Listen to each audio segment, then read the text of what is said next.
네, 양가희 기자 안녕하세요. 안녕하세요. 정말 우후죽순으로 늘어나는 서울시 각종 위원회, 재기능을 못하는 곳이 많다고요? 네, 그렇습니다. 국회 국토교통위원회 이노근 의원에 따르면 지난해 10월 기준 서울시 위원회는 총 155개에 달했습니다. 서울시 위원회는 2010년 113곳에서 2011년 103곳으로 한 차례 줄어든 것을 제외하면 2012년 127곳에서 꾸준히 증가해서 지난해 10월 기준 155곳으로 확대가 된 것인데요.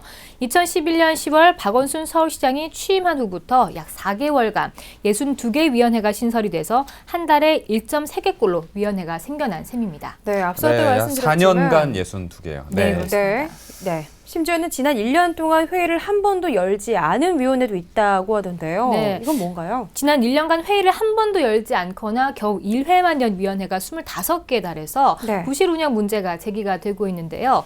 2015년 1월부터 10월까지 회의 실적이 전무한 위원회는 취업지원심의위원회, 그리고 택시정책위원회, 자살예방위원회, 주거복지위원회 등 총 9곳입니다.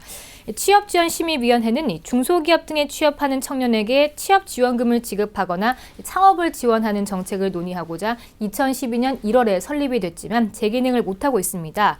또 주거복지위원회는 장애인과 고령자 등 취약계층을 위한 주거복지 사업을 추진하고자 2013년 6월에 설립이 됐는데요. 설립 후 현재까지 회의를 단 한 차례도 열지 않았습니다. 네. 네, 이렇게 회의를 단 한 차례도 안 열고 또 회의 실적이 저조한 위원회는 뭐 좀 대가가 있어야 되지 않을까요? 그렇습니다. 그래서 서울시가 이 부실 운영 의혹이 제기된 위원회에 대해서 일부 폐지를 검토하겠다고 나섰는데요. 네. 물론 성실하게 꾸려져온 위원회들도 많습니다. 네. 이 어린이 청소년 참여위원회와 에너지 정책위원회, 그리고 지속가능발전위원회 등이 그러한데요.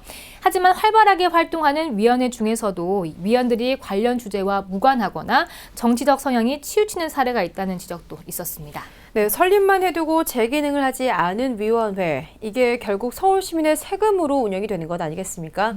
위원회 문어발식 설립과 또 부실 운영, 하루빨리 정비가 필요해 보입니다. 네. 네. 자, 다음 소식입니다.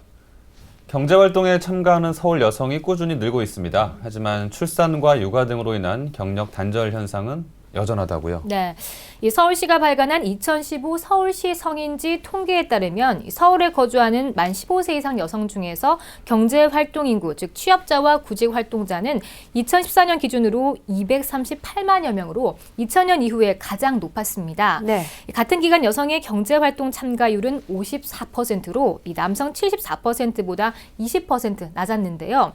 이 서울 여성의 경제활동 참가율을 연령별로 살펴보면 25세에서 29세가 가장 높았습니다. 이들은 전체 80%가 경제활동에 참여하고 있었고요.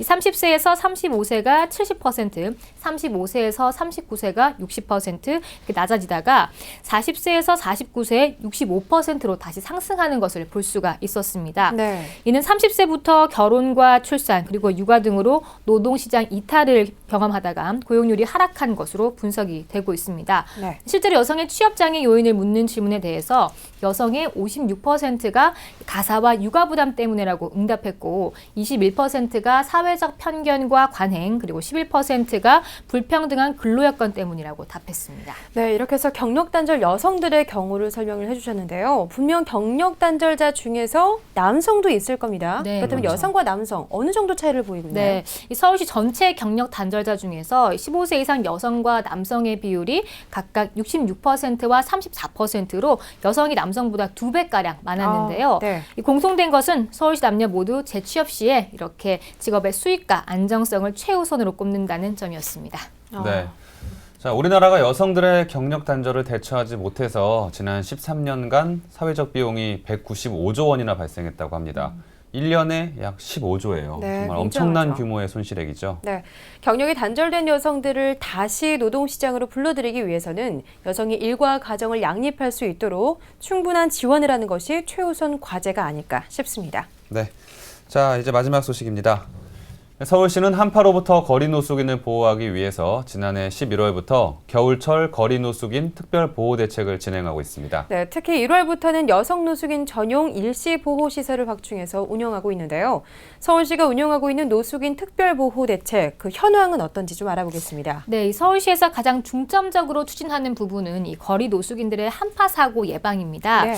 이 서울시에서 노숙인들을 보호하기 위해서 이 거리 순찰반 35개 조 88명을 운영하고 있는데요. 평상시엔 13개 조 36명 대비해서 2배 이상 강화해서 노숙인들을 시설로 안내하고 있습니다. 또한 응급 잠자리 1,300여 개를 마련해서 거리 노숙인들을 보호하고 있는데요. 이 시설이나 응급 잠자리를 거부하는 이들의 사고를 예방하기 위해서 침낭과 깔판 그리고 핫팩 등을 제공해서 보호를 하고 있습니다. 특히나 여성 전용 응급 잠자리를 마련해서 운영을 하고 있고요. 중증 질환자는 사전에 파악해서 집중 관리하고 있다고 합니다. 네, 11월부터 시작했고 지금이 1월이면 한 반 정도 한 거잖아요. 그렇죠. 그동안 좀 성과가 있었나요? 네, 지난 11월과 12월에 이 거리 노숙인의 응급 잠자리 이용자 수를 분석해 보면 하루 평균 약 980명 정도가 이용을 했는데요. 맞네요. 네, 네. 그렇습니다. 이 노숙인들이 특별한 시설을 잘 이용하지 않는 경향이 있는데 이 서울시가 마련한 보호시설은 그래도 잘 이용하는 편으로 서울시 노숙인 10명 중에서 9명이 이렇게 서울시의 42개 노숙인 시설에서 생활을 하고 있었습니다. 네, 이 시설이 정말 필요하구나라는 것을 또 느낄 수 있는데요. 이달부터 규모를 확대해서 최대 35명까지 보호할 수 있는 여성 노숙인 전용 일시 보호 시설도 운영한다고 합니다. 네. 여성 노숙인 보호 시설 이렇게 확대한 특별한 이유가 있다면 어떤 게 있을까요? 이번 겨울부터 이게 추진이 된 사항인데요. 이 네. 여성 노숙인 응급보호시설이 이 정식 보호시설로 확대 개편이 된 것입니다. 네. 여성 노숙인의 경우는 이 성폭력과 같이 노숙으로 인한 2차 피해를 입을 가능성이 더 크고 또 우선적인 보호가 필요하기 때문에 규모를 확대해서 정식 시설로 운영하기로 했습니다. 그 밖에 노숙인의 경우에는 오랜 기간 노숙 생활을 하다 보니까 건강도 잃게 되고 또 알코올 중독 등의 질환을 앓게 되는 경우가 많은데요. 이 서울시에서는 서울역과 영등포역에 노숙인 전용 무료 진료소를 설치해서 운영을 하고 있습니다.